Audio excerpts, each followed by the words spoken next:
Hello, history nerds and historians. My name is Christina, and this is Effed Up History. This is where we talk about a little tidbit from history that's super fucked up. Okay, so trigger warning, death and grief. And I'll just go ahead and say the trigger warnings for the episode now because I'll probably forget it if not. Again, death, talk of suicide, brief mentions of eating disorders, miscarriage, and sexual assault, and not so brief, crazy conspiracy theory rants from me, your friendly neighborhood psychopath. I don't know.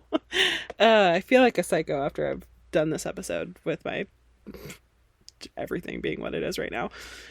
So it has been a while. I'm sorry about that.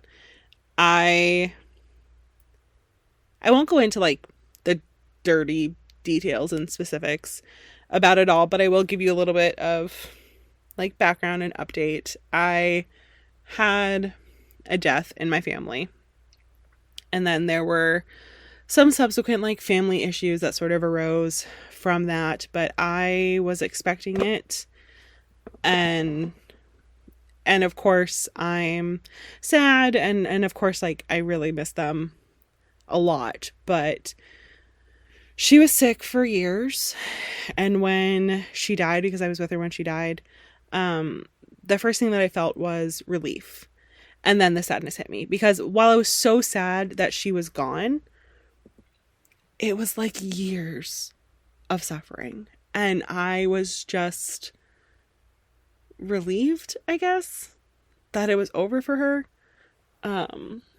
And while I am personally an atheist, she was relatively religious, especially towards the end. And I really just hope that she found the peace that she was looking for. And then 3 days after her funeral, my best friend died. And I wasn't expecting that one.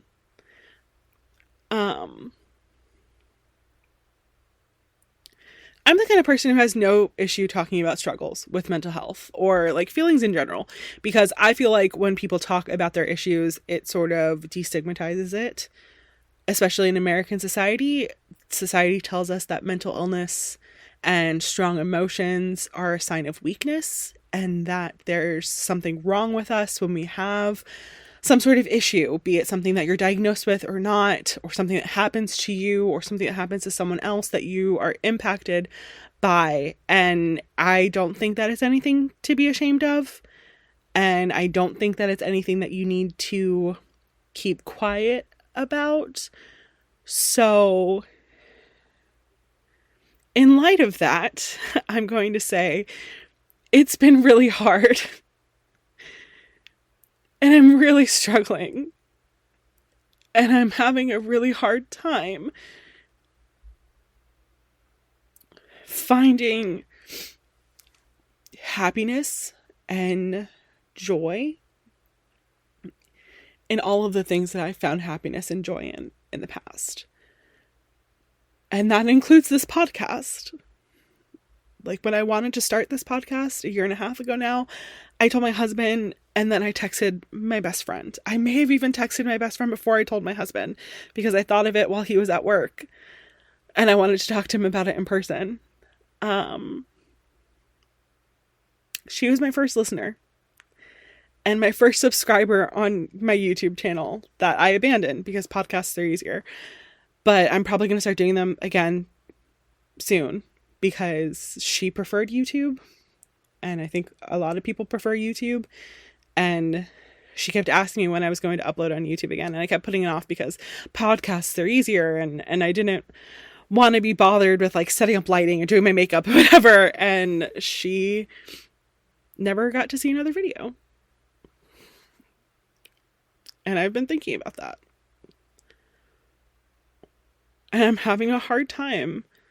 And I'm not okay.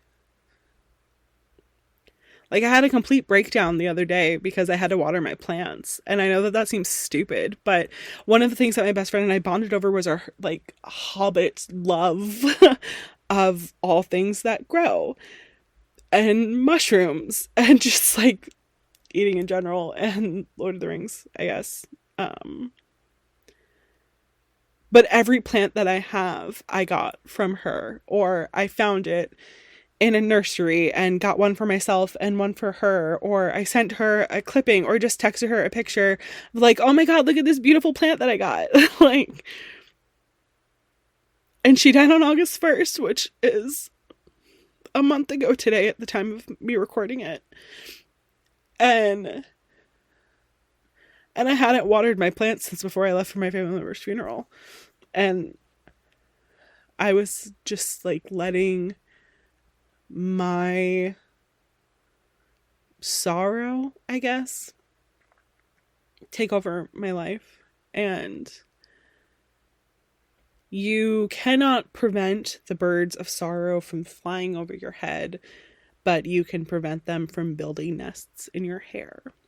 That's some like Chinese proverb that I read when I was looking for comforting words. I didn't find any comforting words, but I thought it was interesting. And I also thought that my curly ass hair was crazy enough, and I don't need birds' nests in it as well, because while it's not fair that my 38-year-old friend, who was a wife and a mom and the best person that I've ever met, like my soulmate who just got me, died. And it's not fair.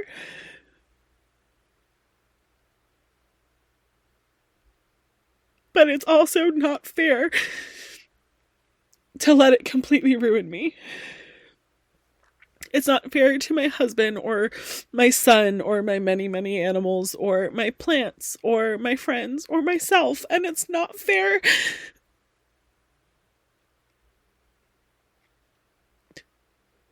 It's not fair to my best friend who died.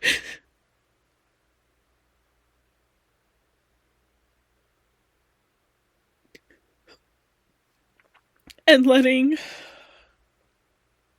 her death ruin me instead of her life bettering me. And instead of remembering her fondly and smiling. Because if she was here, she'd kick my ass right now. With this like spiral that I've gone into this last month. So I got up this morning and I took a shower and I brushed my hair and I am here. And I'm gonna try and do the stuff that makes me happy. And I'm gonna try really hard to find the beauty and the joy again. So I started working on this script and I've tried really hard like the last week to continue with my Tudor series, but I just don't want to. It wasn't bringing me joy. So I'm like Marie Kondo'd that shit. Will I do the episode that I was planning eventually? Probably, but it's a fucking bummer because the next person that I was supposed to do was Mary the First, and Mary's life is sad. She gets like disowned by her father for not being a boy. Her mother is mistreated and then dies, and she's not allowed to see her, and I'm pretty sure she wasn't allowed to go to her funeral, if I remember correctly. She had to demean herself to get back into her father's good graces. She was set to inherit the throne, and then it was stolen from her because she was Catholic. She becomes queen. Finally, she gets married to someone that people hate, and then she has multiple hysterical pregnancies, dies most likely of cancer, and then the world remembers her as Bloody Mary because she had over 300 people executed for what she deemed religious heresy. And while that is a lot of people, and I'm not going to say that it wasn't, for over a 5-year period, during her father's 36-year reign, he had 57,000 people executed, including 2 of his wives. And some historians speculate that that number could have been closer to 75,000. So if we average that out, it's approximately 1,630 people every year. And Mary, if we do the same math, is about 60 people a year. Like, yes, she burned people at the stake, which is probably why people call her Bloody Mary, because it's, like, horrific. But that was a common form of execution in Europe, especially during the Spanish Inquisition and later, because they were not allowed to shed people's blood, and people don't really do that when you burn them alive. Burning someone at the stake in England can be seen as far back as the 1200s, according to capitalpunishmentuk.org. It was repealed for a while in the 1400s, but Henry VII and VIII both used this form of punishment for specific reasons. So, if you committed heresy, which is what Mary claims these people did, then that was the sentence. The sentence, that instance that I was talking about in the 1200s, happened to a deacon who embraced Judaism for a woman that he was in love with. Witchcraft is also heresy because it goes against God, which is why you see it in places around Europe. It was also the sentence for if women committed treason. Like, if a man were to be found guilty of treason, then he would either be beheaded if he was a noble or hanged, drawn, and quartered if he wasn't. Same goes for women, that if they were noble, they would be beheaded, but that's like, you know, you see like Anne Boleyn and like Catherine Howard. But for women, they couldn't be hanged, drawn, and quartered. So they would be burned at the stake because hanging, drawing, and quartering someone requires nudity. And even in an atrocious way of killing someone that is hanging, drawing, and quartering, we still can't see them titties, y'all. And by the way, that number that I mentioned for King Henry VIII does not include the multiple war efforts he went on and all the people that died in battle or hell. Let's compare Mary to her sister, who had over 600 Catholics beheaded and heads put on spikes after one Catholic uprising in 1569. But sure, yeah, Mary Tudor is Bloody Mary. She deserves to go down in history like that. Like, I've told her story minus the Henry VIII and Elizabeth stuff and timed myself at the time when I wrote this script, and it was 27 seconds, and I'm already infuriated, and I cannot emotionally handle that right now. So instead of getting angry at someone who was born literally over 500 years ago, I'm going to talk about an unsolved murder case that happened around that time that many think may have been committed or orchestrated, at least, by good Queen Bess herself.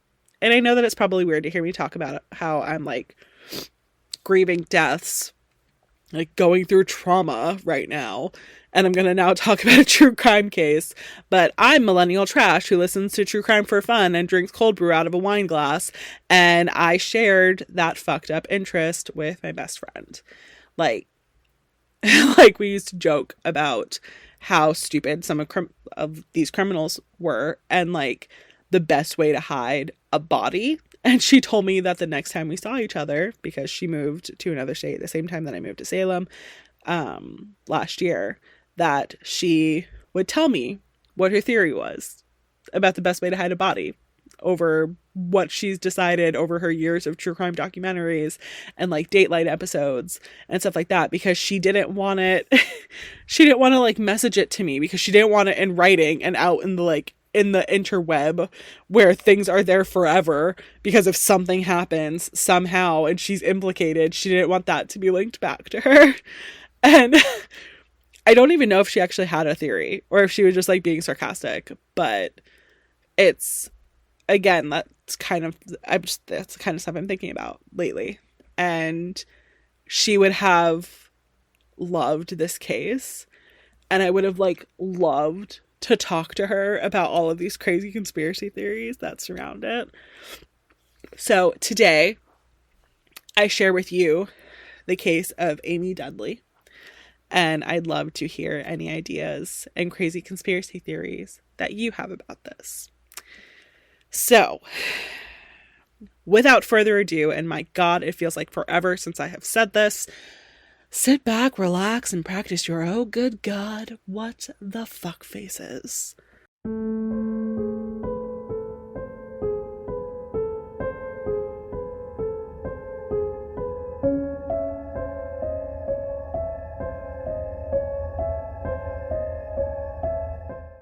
So this was supposed to be the finale of the Tudors series, and I am just skipping to the end now. Like I said, Marie Kondo asked me if that podcast brought me joy, and alas, it did not. So I yeeted it into Mount Doom because I give so little fucks right now, and I just walked into Mordor.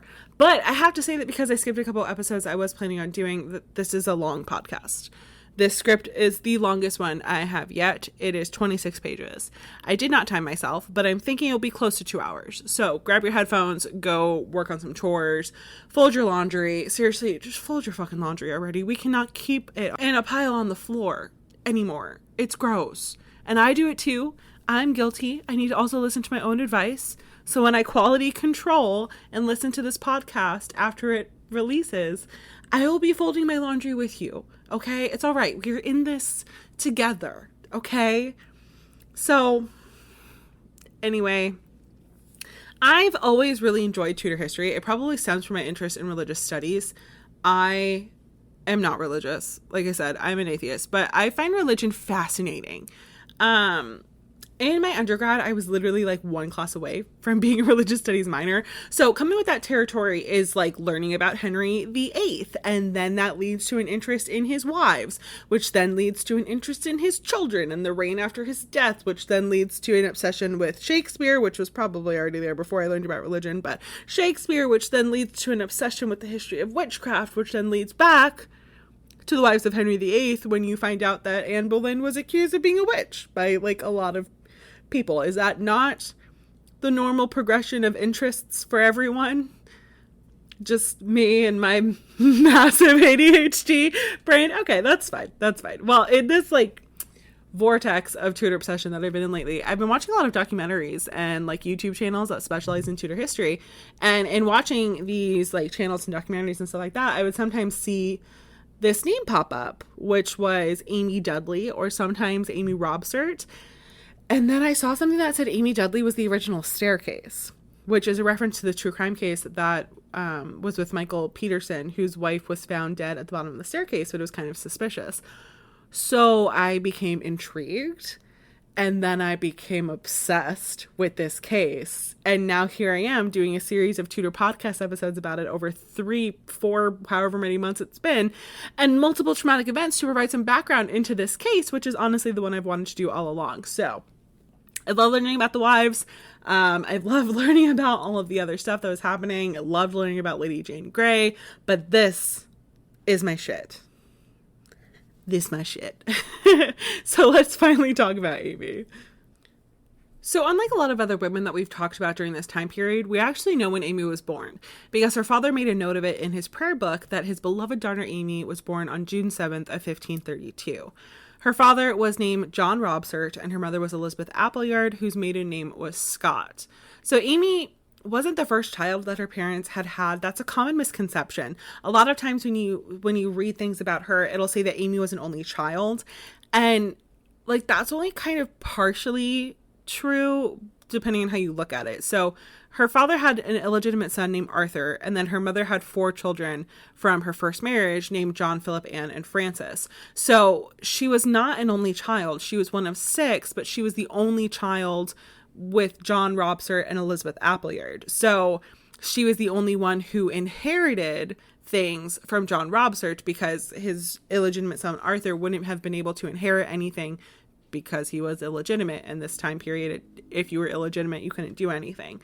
So when a lot of people say that Amy was an only child, it more so means that Amy was the only heir of John Robsart, but she was one of 6 children. Her father, John, was a justice of the peace and a landowner, and descended from a knight that came to England in the 1360s during the 100 Years' War.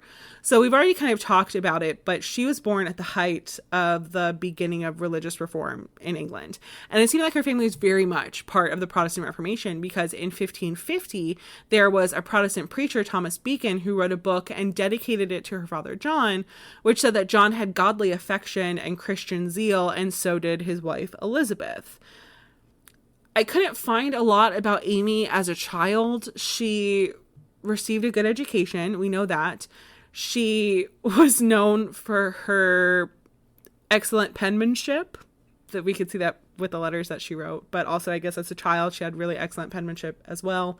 She was most likely beautiful, probably had good manners, and was kind, and, quote, it was unlikely that she was a shrew. She also most likely wasn't a demure, tragic heroine. She was just a person. At least that's according to Christina Hartweg, who wrote a couple books about Robert Dudley and those close to him, including Amy Robsart. So that's about all we know about her, is that she was most likely pretty and most likely wasn't a shrew, and she had really good handwriting, which is unfortunate because she becomes really like interesting figure later on in life, mostly surrounding her death, and we know nothing about her life, which again is just sort of tends to be an issue with true crime cases as well, is that we don't know as much about the victims as we do about the suspects or the people who committed the crimes or potential suspects or anything like that. So unsurprisingly, based off of everything that we've talked about with the Tudors, like up until this point, there was a lot of political things happening. So someone that worked with one of Amy's half-brothers named John Flowerdew, which is an adorable name, by the way, had been quarreling with a man named Robert Kett because Flowerdew had enclosed some common land. Now, land enclosure was a big thing that was going on at this time. It began in the 12th century, but we see it growing rapidly in England from about like 1450 to 1640. So basically, like, before that point, there was a lot of land that was tended to by everyone. If you were poor, you could take food from that land, and then you start seeing people buying the land and putting up fences, or they already owned the land and they decided that they didn't want to share it anymore. And so they put up these fences and enclose it. Typically because these people found profit in cultivating the land and selling their crops to large cities that didn't have farmland like London, for example. I mean, there were other cities that this happened in. You see this even happening in Salem as well. So you'll have like Salem Village and Salem Town. And in Salem Village, which was farther away from the water, a lot of people were farmers, and then they would like sell their stuff to Salem Town, which was a lot of merchants and shipbuilders and sailors and stuff like that who didn't have the land or time or energy to really invest in farming.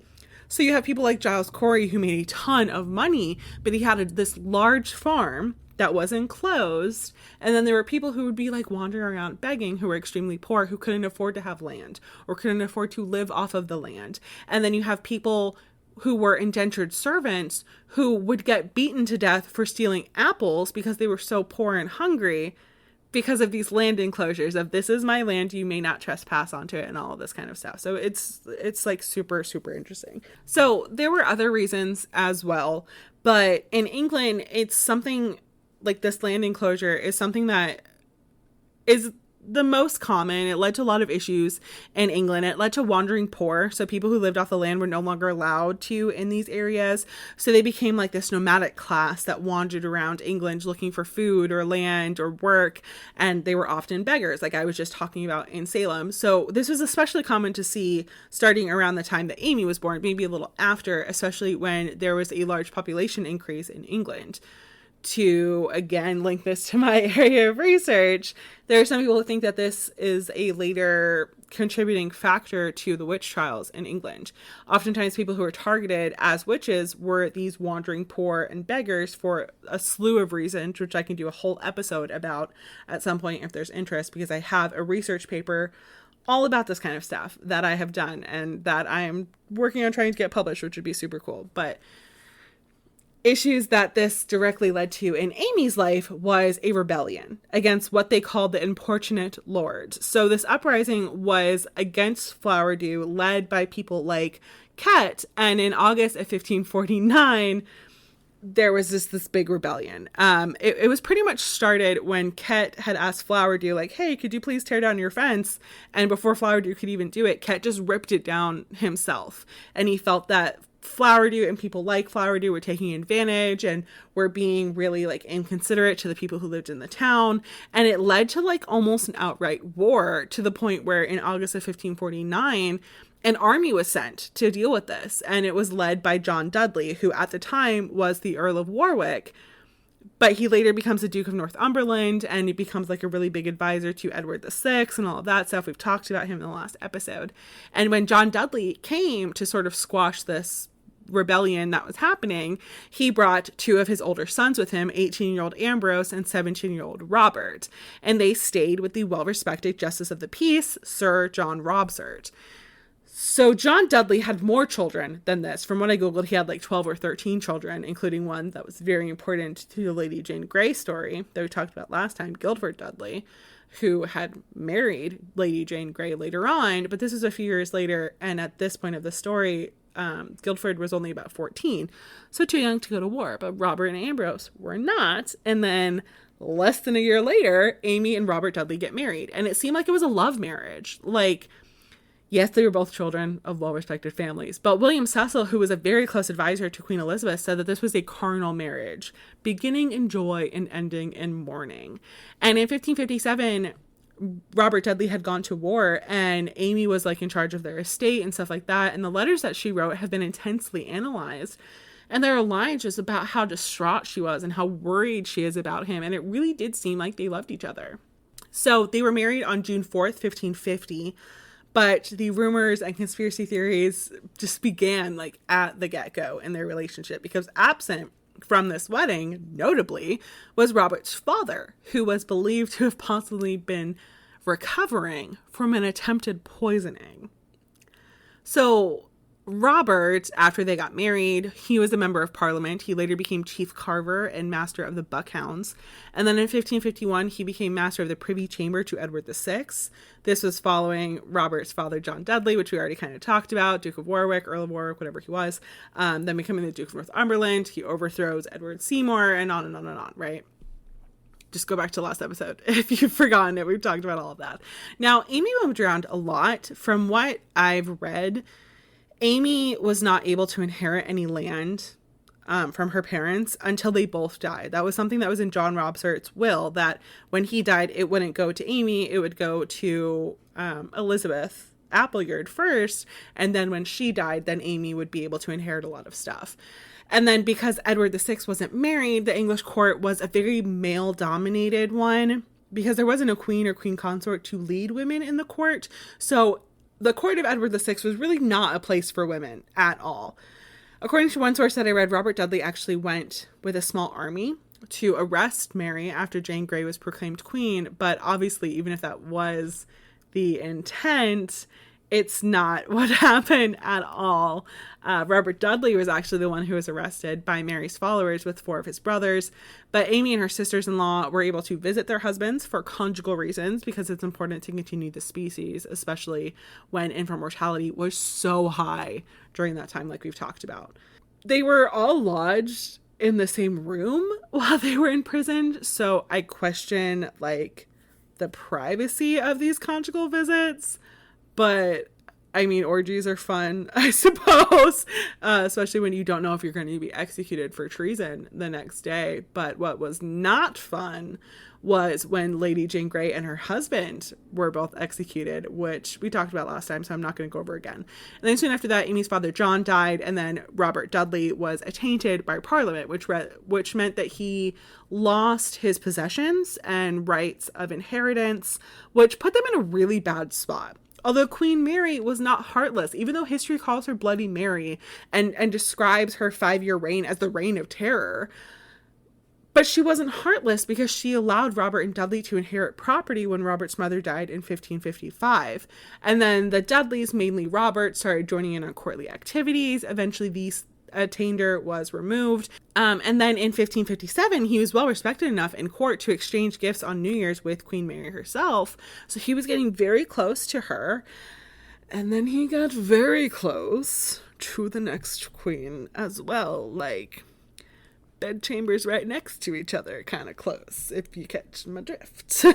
So on November 17th, 1558, Mary I died. So there was this flu epidemic that was circulating in London, but it's very possible and probable that she died of uterine or stomach cancer. It was reported around like May or so of 1558 that she was ill and it wasn't looking great. This was after a false pregnancy that she had gone through. So she thought that she was pregnant and that the baby would be due in March of 1558. She went into confinement, which was typical for women to do when they were about to give birth. And then March came, and then April came, and there was no baby.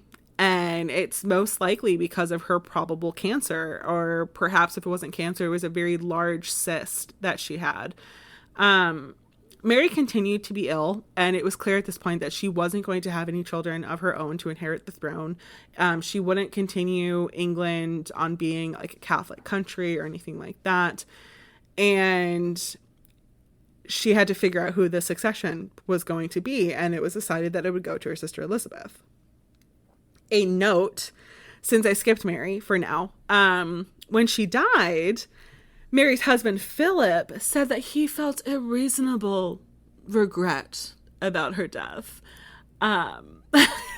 Just a reasonable regret, which shows just like how much he cared for her. Like, he wasn't distraught, he wasn't upset. He was like, oh yeah, she's dead. I reasonably regret that. That's kind of sad. Anyway, do I inherit England now? No, I don't. It's gonna go to someone else. Well, that fucking sucks. Like, it was terrible. And like, Mary's dying wish was to be buried with her mother, but instead they interred her in Westminster Abbey in a tomb that Elizabeth was also later buried in. And when James I took over as king, James VI of Scotland / James I of England, he had an inscription added to this joint tomb of Mary and Elizabeth that was in Latin, but translates to consorts in realm and tomb. We sisters Elizabeth and Mary here lie down to sleep in hope of the resurrection. Now, let me tell you why that's fucked up and why I had to include it in this episode, because I would have gone on a rant about this in the Mary and Elizabeth episode. And if I do end up doing an episode on both of them, which I do want to do at some point, I will probably rant about this again. So here is rant number 1. He called them fucking consorts, which, if you missed my explanation of that in the Catherine of Aragon episode when I talked about Queen Isabella of Spain, to call someone a consort or a queen consort means that they are not actually a ruler who makes decisions about the country or war efforts. It's often just someone who is queen in name. They're married to the king. They look over the women at court. While the husband does everything. The husband makes the decisions about war, law, parliament. It's like the president and the first lady, where like the president is the president, and the first lady, while she might be able to have some influence on the president, and she might be able to, you know, do some things, work with the community, lead organizations, like be super great. She's more a figurehead than she is a decision maker. And that's sort of the same thing as a queen consort and a king. Mary, who's often regarded as the first queen of England in her own right, made Philip her consort and then later made him her co-ruler. But he was not the king, because when Mary died, he did not inherit the throne. If he was the king and she was a consort, then it would not matter if she died or not, just like with King Henry VIII. King Henry VIII had 4 wives who died, and it didn't affect him being king at all, because he was the king and then his wife was a figurehead. Philip did not inherit the throne when Mary died. It went to Elizabeth, and Elizabeth literally never married. We couldn't even remotely call her a consort. She did not have a husband. And the fact that there are 3 queens, because in my opinion, Lady Jane Grey was the Queen of England for 9 days. And when her husband tried to say that he should have gotten the throne instead, that bitch had receipts and was like, oh, let's look at this line of succession paperwork here. Does it say, hold on, let me read. No, nothing here. Nothing here about Dudley should become the king. And until I get law from Parliament that says that I need to give you the throne, I'm just going to be fine by myself. Thanks. Oh shit, well here's Mary knocking on my door. Let me step back for the next fucking queen. But sure, call her a consort. Call her a consort, King James, because she was nothing but a consort, and so was Elizabeth, and so was Lady Jane Grey, I guess. But Lady Jane Grey wasn't even a queen, but these two were consorts. Like, a different C word is coming to mind right now about James the 1st/6th, but we won't say that because we're going to get back to talking about Amy. So there's also more to talk about with Elizabeth, but I want to focus on Amy because she is like the victim of this potential crime. So when Elizabeth became queen, Amy was not invited to court. And while this seems suspicious because of the supposed relationship that Elizabeth and Robert had, from what I understand, Elizabeth didn't really invite any of the wives to court. She had her ladies in waiting, but they were typically unmarried and needed permission to marry when they eventually did, and seriously would piss off Queen Bess and potentially face her wrath if they did it without her permission. Outside of her ladies in waiting, she wanted a bachelor court, and when she couldn't have a bachelor court because people were married, she didn't really want to have the wives there. She wanted to be the center of attention. She wanted to be the queen bee. You know what I mean? So while Amy wasn't allowed at court, Robert didn't stop her from being able to use her own money from her inheritance. Now, this sounds like something that, like, I shouldn't even have to mention, and I shouldn't even have to say, like, it should be the bare minimum that, like, yeah, of course a person should be able to use money that they inherited from someone, but this was extremely uncommon at the time. So Robert may have been a little bit of a feminist, which we love. Like, we stand feminists, right? But there's other stuff that happens that I don't know how I feel about with Robert, so we're not going to completely stand him, okay? So Amy did not have a permanent house that she lived in. She would move around a lot to houses of, like, different nobility or different senior servants of Robert. And she would typically, like, move in, be given the best chambers, come with her own servants, set up her own space. She ran her household, but it just wasn't in her own house, if that makes any sense. Robert was spending all of his time at court, but he would come home and he would visit her occasionally. So in Easter of 1559, a couple months after Queen Elizabeth became queen, he came to see her for a few days. And then that summer, 1559, she spent about a month in London with Robert. But after she left him after that month in the summer, she never saw him again. And surrounding this, during this time, there were rumors that Elizabeth and Robert were in love, and that Robert was maybe considering trying to figure out how to end his marriage with Amy so he could marry the queen. In December of 1559, she moved to Anthony Foster's house at Cumnor Place, and this would be the last place that she would live in. In 1560, where she was living at Cumnor Place, she started acting really strangely. In, like, the, like, late spring into the summer, she was acting really weird, and it's all very shrouded in mystery. So here's the report of what they read, and then we're going to kind of speculate about it a little bit. So she started becoming very careful about what she was eating. Now, was this an eating disorder? Was she wary of being poisoned? And if she was scared of being poisoned, was she just being paranoid? Was she showing signs of a mental illness? Or was there a valid reason for this fear? Was someone legitimately trying to kill her? Now, to bridge out of this potential mental illness, she may have had physical illness. There were rumors circulating that she had a large mass in one of her breasts that, of course, seems like it might be cancerous. Although there are some people who said that this was just a story and she was actually in incredible health. And the only reason why they were saying this, and there were rumors spreading around this, is that if she died, it would look like natural causes or an accident. During this time, she'd also be found praying. Now, prayer, of course, was normal, but not the kind of prayer that she was doing. She was heard praying for deliverance from her situation. What is her situation? If she was falling into mental illness, was she depressed maybe, or having hallucinations or other kind of episodes? Was it because of those rumors that Robert was in love with another woman and this woman was more powerful than Amy could ever be? And there were rumors that he was thinking about ending their marriage? Is it because she was sick with cancer or some other ailment? Or was she praying for deliverance because she was literally afraid for her life? Now, a week or two before her death, she seemed to be in relatively good spirits. She ordered some new dresses from her tailor. There are letters of this ordering from her tailor. Now, I do have to say, this is one of the very few surviving records that we have from her. And people have read into it a lot. And it's literally her, like, ordering supplies and asking her tailor to make her a gown.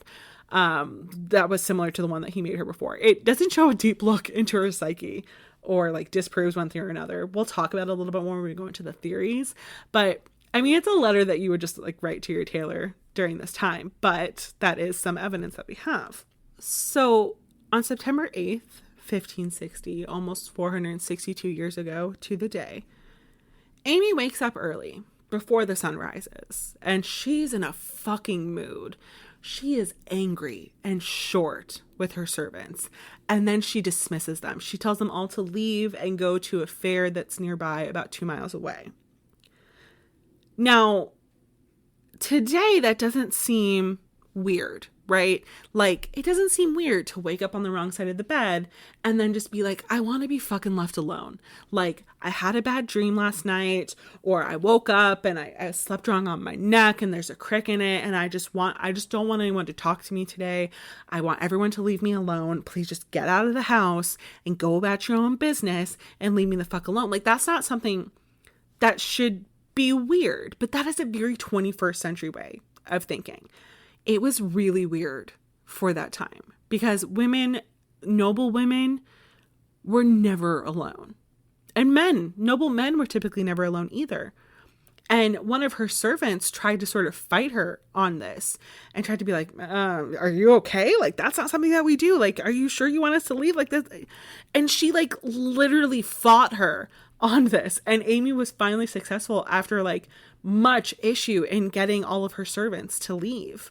And when they returned home from the fair, they found Amy laying at the bottom of her staircase, dead. Now, for a long time, people were just saying that her neck was broken. So arguments that this was an accident, that she seemed to have fallen down the stairs and died as a result of those injuries, were rampant. People were still very suspicious, though. The moment that she died, people were saying that she had been murdered. But for a very long time, people just accepted what the coroner said, that it was accidental. So they were rumors. People believed that she may have been murdered. People believed that it was suspicious, especially considering their relationship between Robert and Elizabeth. But no one was pursued. There was no investigation. There were no like detectives on the scene of the crime trying to figure things out. The coroner's report said that it was accidental. So they just went on with that, right? Now, this has been cause for speculation and propaganda pieces over the year. Like in 1584, there was a chronicle that we'll talk about a little bit later that painted Robert Dudley in a really negative light, and it said that he was really responsible for a lot of this. There was also a book written by Walter Scott called Kenilworth that also sort of incorporates some of this as well, makes commentary about all of this stuff. But that was more just like popular culture, popular belief, sort of like folklore surrounding her death, right? But in 2008, something very interesting happened. The coroner's report was actually found, and it contained some very interesting information. So a historian named Stephen Gunn was working on this research project studying the decline of archery in Tudor times. So he was going through these death records, seeing which ones were archery related, and was finding a lot of other really interesting ones in these death records, like people falling out of church windows or people being mauled to death by performing bears. And then on one page, he saw a really interesting name, Amy Dudley. He found the official coroner's inquest on her death written in Latin, so they proceeded to translate it. And I'll read it to you. I'm cutting out just like random part in the middle that names the people who were on the coroner's jury. So a coroner's jury was like a relatively common thing to determine the identity and cause of death of a person. And this coroner's jury would like work alongside the coroner. So basically they would like, the coroner would present their evidence and then the jury would determine the cause of death. So I'm cutting that little part out of the middle, but this is the rest of it. Inquisition as indenture, held at Cumnor in the aforesaid county, Oxfordshire, in the 9th of September, in the 2nd year of the reign of the most dread Lady Elizabeth, by the grace of God, Queen of England, France, and Ireland, Defender of the Faith, etc., before John Pudsey, gentleman, a coroner of the said Lady Queen in the aforesaid county, on the inspection of the body of Lady Amy Dudley, late wife of Robert Dudley, knight of the most noble order of the Garter, there lying dead, by oath of, and then this is where they like say all the jury's names, like the jurors' names. These same jurors say under oath that the aforesaid Lady Amy, on the 8th of September in the aforesaid 2nd year of the reign of the said Lady Queen, being alone in a certain chamber within the home of a certain Anthony Forster, Esquire, in the aforesaid Cumnor, and intending to descend the aforesaid chamber by way of certain steps, in English called stairs, in the aforesaid chamber, there and then accidentally fell precipitously down the aforesaid steps to the very bottom of the same steps, through which the same Lady Amy there and then sustained not only 2 injuries to her head, in English called dents, one of which was half thumb deep, and the other 2 thumbs deep, but truly also by reason of the accidental injury, or of that fall, of Lady Amy's own body weight falling down the aforesaid stairs, the same Lady Amy there and then broke her own neck, on account of which certain fracture of the neck, the same Lady Amy there and then died instantly. And the aforesaid Lady Amy was found there and then without any mark or wound on her body. And thus the jurors say on their oath that the aforesaid Lady Amy, in the manner and form aforesaid by misfortune, came to her death and not otherwise, as they are able to agree at present. In testimony of which fact for this inquest, both the aforesaid coroner and the aforesaid jurors have in turn affixed their seats on the day. So there you have it. They deemed it accidental. She broke her neck falling down the stairs. An unfortunate accident, something that can unfortunately happen even today. Staircases are common causes of injury. It's typically today within the top 3 of unintentional injuries, then coupled with like motor vehicle accidents and accidental poisoning. So the American Journal of Emergency Medicine analyzed stair-related injuries from 1990 to 2012 and found that there were an average of 1,076,558 stair-related injuries annually, with an average of 12,000 deaths per year, and that is just in the United States. So it seems perfectly plausible that this was an accidental death. So why am I doing a podcast about it? Because while it seems plausible that it could have been an accidental death, it also doesn't. There are multiple things that are suspicious about the story. So based off of this coroner's report alone, modern coroners have looked at it and said that if they found what was written in this report on a body today, they would immediately tell the police that they should be investigating a potential homicide. So let's talk about why. What's not included in the coroner's report that's included in eyewitness accounts is that she's found at the bottom of the stairs with her dress down and perfectly intact. She's not tangled up in it at all. It's not hiked up around her neck or anything like that. When you would fall down the stairs, you would think that your dress would be a little disheveled, right? But it wasn't. I've seen a couple of people arguing, saying, well, you know, Elizabethan dresses, they had 4+ layers or so, and like maybe she tripped on her dress. But I've read and heard on documentaries more than once that she was wearing a nightgown, not a full dress. Makes sense. She had dismissed her servants. These dresses are things that your servants have to help you get into. So if she had dismissed all of her servants and she hypothetically wasn't expecting any company, then, you know, maybe she would just be wearing her nightgown and hanging out around the house. So she still could have tripped on her nightgown. I mean, they were like full nightgowns, but it seems a lot less likely. Additionally, her hood was up perfectly. She took a tumble so aggressive that it broke her neck, and yet her dress and hood still looked perfect on her. But let's dismiss that. Let's argue and say when one of her servants returned home, she found Amy Dudley at the bottom of the stairs and her hood was down and her dress was messed up and it was hiked up and exposing Lady Amy's body. And before alerting the authorities or while they were waiting for people to arrive, the servants pulled down her dress, covered her up for her modesty purposes. I mean, that's something that could be totally plausible. I feel like I would do something like that. And then my fingerprints would be all over the person and I'd be accused of murder. But let's talk about something that's in that coroner's report, the dents. And I said dents. And by that, I don't mean dents. I wasn't saying she had, the coroner's report, it's not saying that she had parts of her skull that were caved in. Dents was an Old English word that was often used that means a blow to a head, often done by a sword or in battle. So this is basically saying that she had 2 head wounds and they were deep. One was half a thumb and the other 2 thumbs deep. And that's literal thumbs. The coroners would use their thumbs to measure wounds, which doesn't seem very standardized to me because everyone's thumbs are a little different, but 2 thumbs deep. I mean, that's deep. My thumb is about 2 inches and I have relatively small hands. So if a coroner had hands that were the size of mine, it's approximately 4 inches deep, if not longer. And I've seen people who translate the Latin a little bit differently and they say, oh, no, it wasn't thumbs. It's actually inches. So it was a half an inch and 2 inches.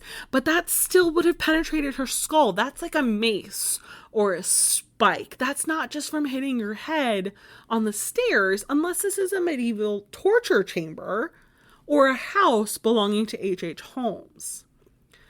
So let's take that and then take it further. We're using our critical thinking skills today, guys, okay? So Amy had a head wound that's at least 2 inches deep, if not 4 to 5 inches deep, and yet there was no blood. Even if we say, well, her hood was up and maybe it absorbed the blood, what kind of quicker picker upper bounty sort of fabric was this hood made of that would have absorbed blood from a 2 to 5 inch head wound and another one that's 1/2 to 1 inch head wound? And you can go on to say, no, it was just a freak accident. Maybe she was like holding knitting needles or something when she fell down the stairs, and that's what caused the wound. And tumbling down a set of stairs is very dangerous, especially in an old medieval house, because yes, Cumnor Place was built in the 1330s. They probably just had like jagged steps and a steep incline without guardrails because there were no safety regulations. So let's talk about the stairs.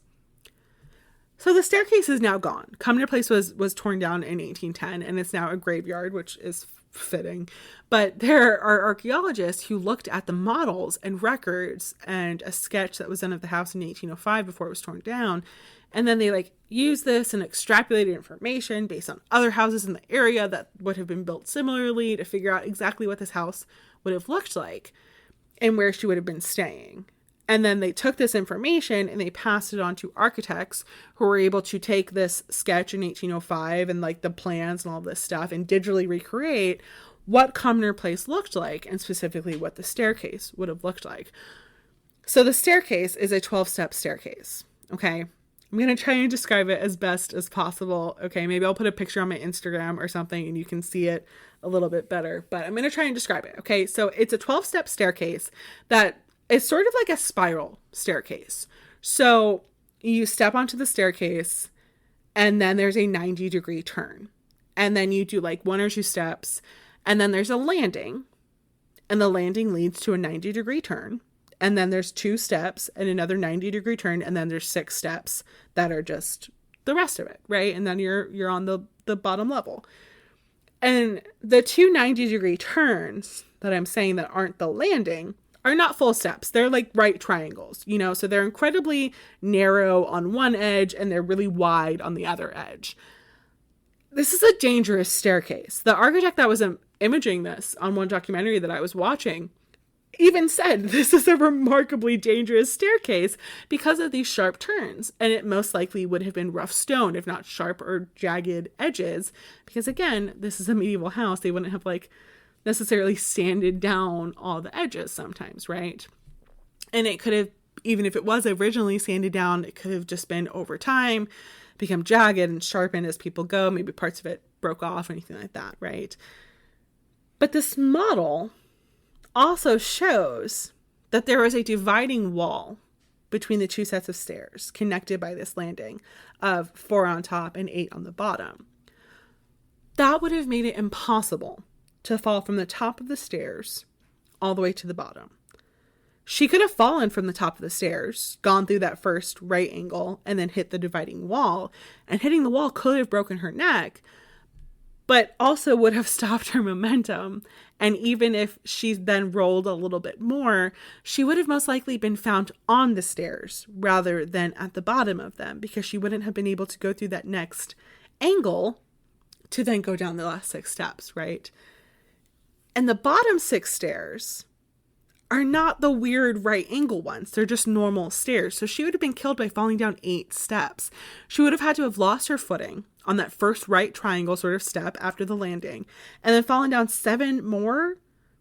And that would have been what killed her, which again can happen, but this seems incredibly unlikely to me.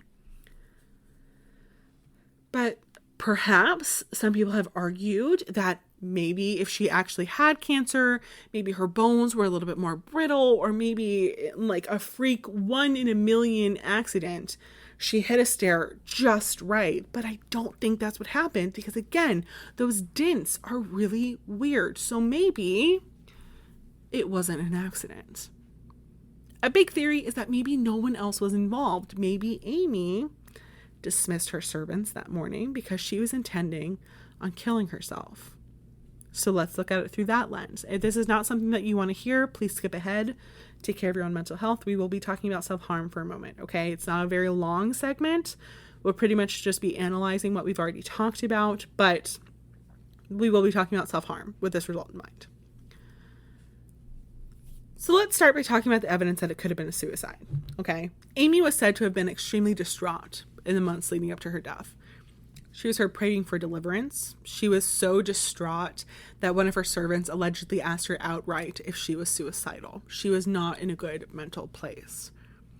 Now again, We don't know what she was praying for deliverance from, but we do know that she was most likely worried about being poisoned or showing signs of mental illness, or perhaps she was sick and in a lot of pain from her alleged mass in her breast. And also there were issues in her relationship. She hadn't seen her husband in over a year at this point, and in March of the year that she died in 1560, there was talk that Robert was seeking a divorce, that he and Elizabeth were in love. Now again, we're going to talk more about them in a moment because it's very complex, but Robert and Elizabeth spent all of their time together. They would go on walks alone. She had his bedchamber moved right next to hers. She would blow off responsibilities as the queen to go be with him. Everyone was talking about it, and even though Amy was not at court, she would have known because that kind of talk spreads. Maybe she was in despair that she would be ruined if Robert divorced her.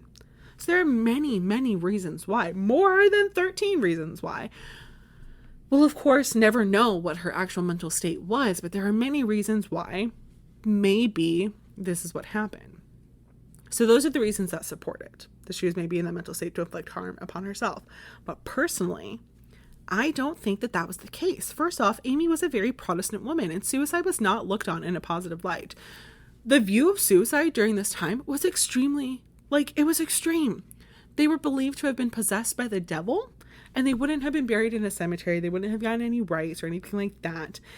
And they would have been buried at a crossroads with a stake driven through their heart. Tudor times were fucking wild, man. Then the letter from her tailor comes into play. Again, like I said, these have been read into a lot. But the argument for it supporting that she didn't kill herself is, why would she go about ordering these new expensive dresses if she was planning on killing herself? But, I mean, as someone who's been suicidal in their lifetime, and have had friends who are suicidal in their lifetime, that's not something that you always plan. Sometimes you're just in a bad mental state and you wouldn't think about killing yourself, and then there's something that triggers you. Maybe you have a bad dream or you see bad news, and you wake up in the morning and you do it on an impulse. And let's say that is what happened, that it was an impulse.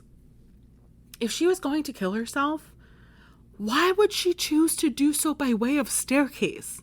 That's not guaranteed. I've fallen down staircases before that were much taller than 8 steps. I am a fucking klutz. I have survived, obviously. And this is in Florida. In Florida, the staircases are outside and they are made of stone. And sometimes these stones are jagged. And I've survived. If I was suicidal, I would not choose death by staircase because that is not guaranteed. It is more guaranteed that you will break a bone or get bumps and bruises than you will to killing yourself. Honestly, the only reason that I can think of why someone would want to throw themselves down the stairs is if they were trying to cause a miscarriage.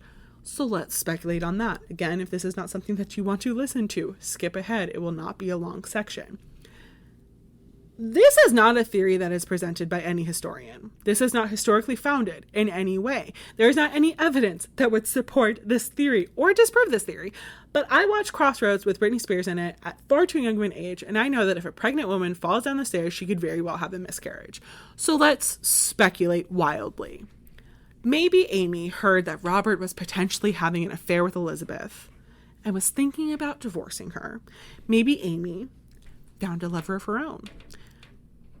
Maybe Amy was like, if he is going to divorce me, I'm going to make sure that I have someone lined up in the future. Maybe that's why she was ordering all of those pretty new dresses. And maybe Amy knew this man in a carnal way, if you catch my drift, and found herself pregnant. But she hadn't seen her husband in over a year at this point. So if she was pregnant, it would have ruined her because there would have been no way whatsoever that this was her husband's child. And maybe that's what she was praying for deliverance from. Maybe that's why she was sick. Maybe that's why she was being a picky eater. Tacos are one of my favorite things to eat. And when I was pregnant, I could not even smell them without getting violently ill. And I became an extremely picky eater. Maybe Amy woke up that morning in a bad mood because it had been confirmed to her, or because she had made the decision that she was going to do away with this pregnancy. And in the most confidential way possible for her. Maybe she dismissed her servants so that no one would stop her if she had to fall down the stairs a couple times. So maybe she intentionally threw herself down the stairs and accidentally killed herself. Again, no historical precedence there for me to found this theory on. And I think it is unlikely that this is the case, but it does Tick a couple of the boxes. Why would she be in a bad mood? Tick. Why would she dismiss her servants? Tick. What was her motive? Tick. Accidental suicide? Tick. But it still doesn't explain the dents in her head. Because of those dents and the weird state that her body was found in, I think that Amy Dudley was murdered. And when a person is murdered, even today, the first suspect is often the spouse. And this spouse may have possibly been in love with another woman and knew he wouldn't be able to marry her unless his current wife was taken out of the picture. So let's talk about the relationship between Robert Dudley and Elizabeth I. Let's lay the foundation.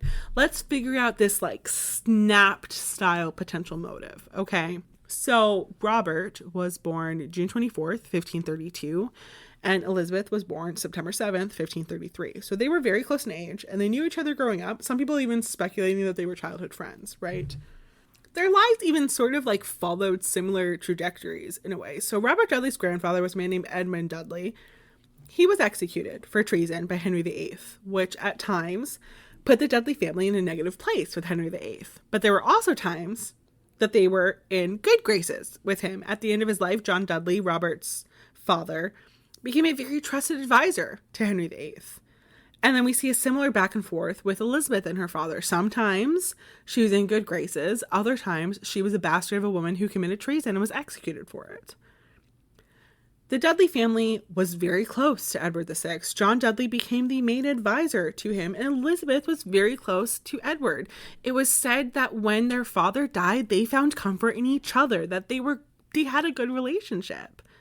When Mary became queen, Elizabeth was looked at as a threat and was imprisoned and put under house arrest, and Robert Dudley was the one who was trying to arrest Mary and was also imprisoned. And much of his freedom and property were taken from him when he was released from prison. They could probably relate on a lot of levels, and most people believe that they became friends when Mary was queen, and maybe they became a little bit more. It's recorded that they spent a lot of time together in those years, that they shared a love of hunting and dancing and had these incredible lively conversations and spent a lot of alone time together, even when it put Robert at risk of retaliation from Mary or anyone else, which caused a lot of gossip. And we know that they were friends because when Mary I died and Elizabeth became queen at the age of 25, Robert immediately comes to her side. He literally rides to her on a white stallion to congratulate her on the news of becoming queen. So on November 18th of 1558, Elizabeth appointed William Cecil as her first advisor. He was her advisor while she was waiting to become queen. She trusted him more than anyone else. She called him Spirit, said that he was like her guiding light. She called Robert Dudley Eyes. Maybe because she only had eyes for him, or she was hoping that he only had eyes for her. She appointed Robert Dudley Master of the Horse. Now, this was not someone who just tended to the stables. This was defined as the personal body servant of the monarch outside the palace. He was in charge of the fun stuff, the hunting, the joyrides, the joustings. In one video that I watched, there was a historian who was describing him and said that the other like advisors would have come to her with like papers and demands and furrowed brows, and Robert Dudley came to her with a smile and an invitation for fun. Being Master of the Horse also meant that he was the only man in England who was officially allowed to touch her. And Robert was also largely involved in planning the festivities that would follow her coronation in January of 1559.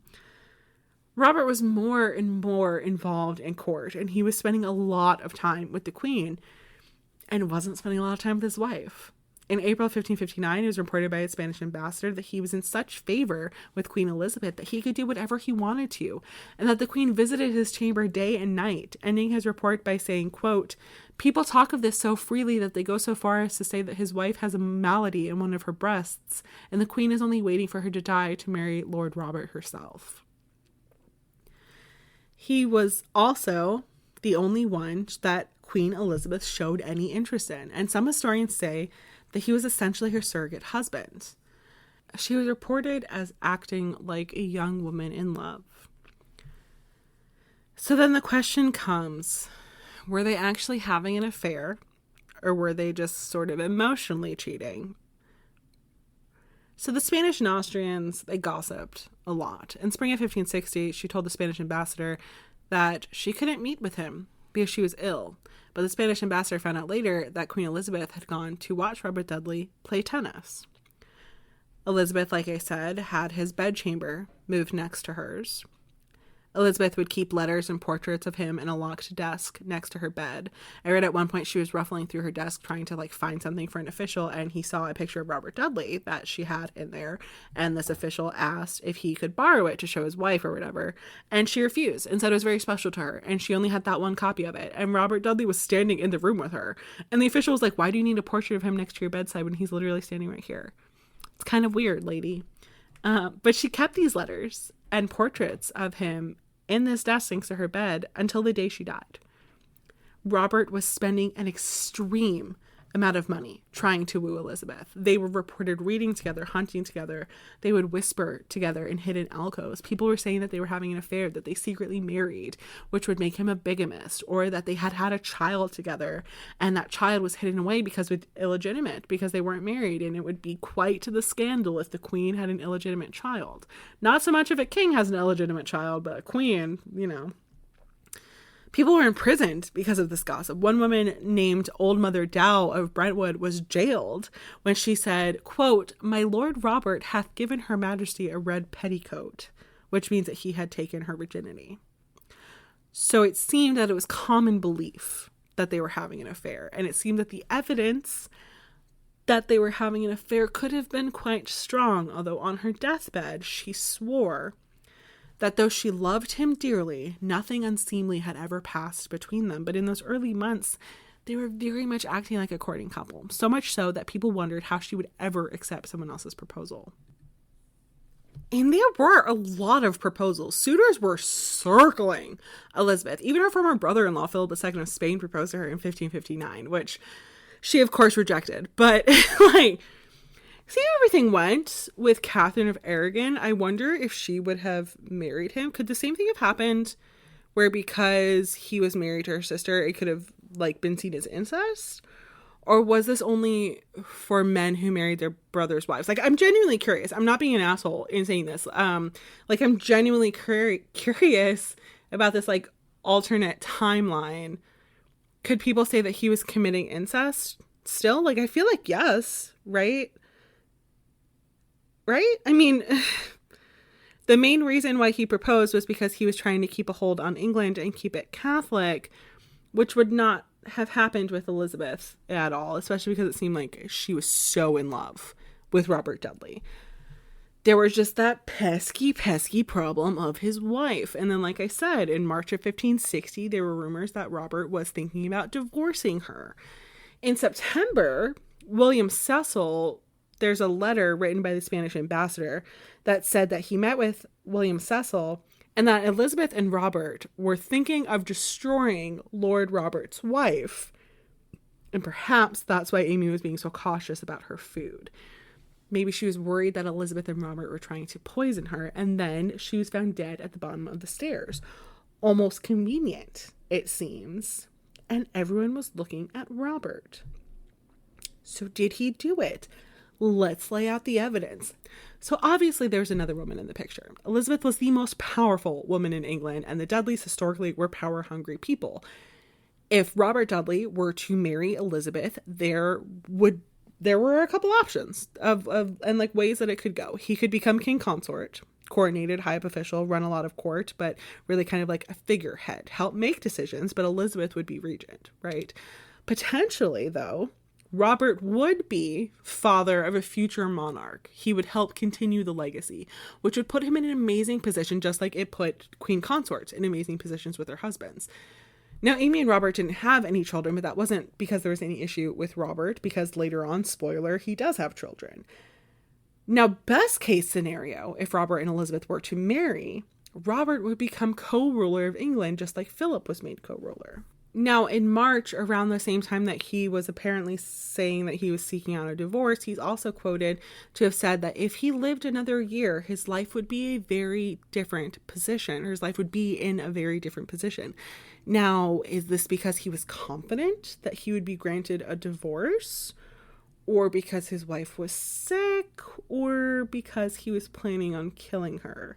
Because there are some people in court who don't think that she was sick at all with a lump in her breast, and that that's just what they were saying so that she wound up dead. It was clear that it was some sort of malady and not foul play, which I've already kind of talked about.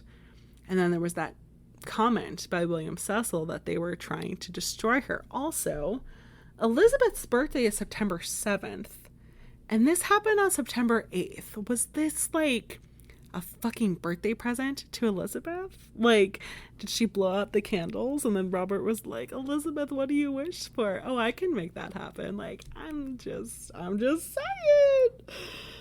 Now let's go through that a little bit more. Let's put on our critical thinking caps and think about it. So if Robert had written a letter to Amy saying, hey babe, I'm coming home to visit. I know we haven't seen each other in like over a year, that you've heard a lot of things. I want to talk in private. Please dismiss all the servants on September 8th and don't tell anyone I'm coming if they ask why. I don't think she would have. I think she might have dismissed everyone if he asked her to, but this would again be extremely weird for the time period. Why wouldn't a husband and wife be able to speak in private with servants around? They could just go to a chambers or go for a walk or whatever. And why wouldn't she be able to tell anyone? It wouldn't be weird for her husband, who was employed at the English court, to come visit his wife. For me, it would be more suspicious if my husband told me that I couldn't have anyone around and I couldn't tell anyone he was coming. Like, I would keep people close to me because he would for sure be trying to kill me. Like, I would be like, oh yeah, I'll dismiss my servants. I'll definitely dismiss my servants. They'll be in the garden, like right outside, so that if I start screaming or yelling for help, they will be close by. Like, he was reported as not being anywhere close to Cumnor Place that day. He was most likely at least a day's ride away, but maybe he wrote her the secret letter and then had someone go see her. Like, maybe he was like, hey, I'm going to send one of my trusted servants to come see you that day to discuss blah, blah, blah, blah, blah. Or I'm sending someone to come get you, or, you know, something like that.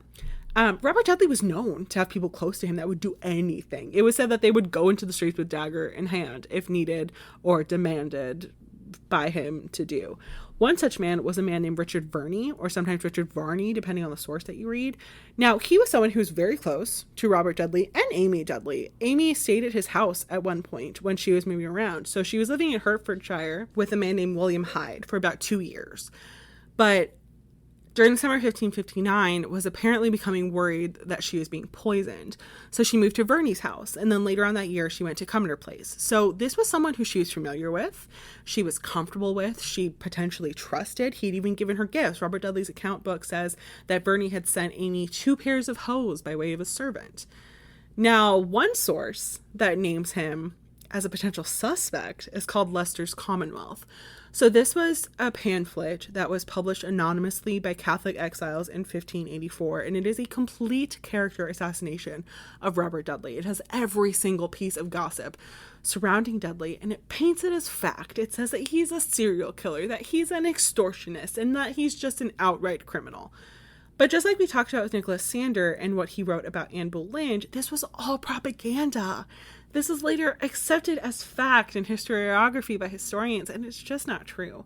But it says that Amy sent her servants away, and then Richard Varney came and killed her, reported back to Robert Dudley, and then on Richard's deathbed, he confessed to everything that happened. So while that's not very reliable, we also see in a somewhat contemporary account of someone's private and unfinished journal written 2 or so years after Amy's death, that Richard Verney was there on that day or around that time. So this journal reads, quote, "How the Lord Robert's wife brake her neck at Forster's house in Oxfordshire. Her gentlewoman being gone forth to a fair, howbeit it was thought that she was slain. For Sir Verney was there that day, and whilst the deed was doing, he was going over to the fair, and tarried for his man, who at length came. And he said, Thou knave, why tarriest thou? He answered, Should I come before I had done? Hast thou done? Quoth Verney. Yea, quoth the man, I have made it sure. And so Verney came to court.